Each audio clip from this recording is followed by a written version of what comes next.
Greetings, everyone. I have been on top secret mission for a year now, but I am back. Maybe. Anyways, after dealing with the quirks of my old potato PC, the unsung hero of hundreds of videos, I have leveled up.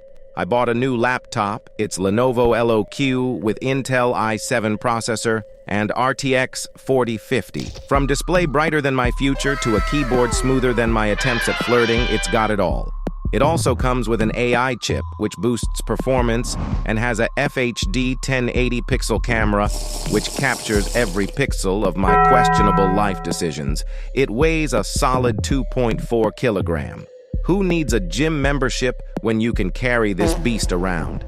And it has 60 watt-hour and 170 watt power adapter. That's like having a lighting bolt in your backpack.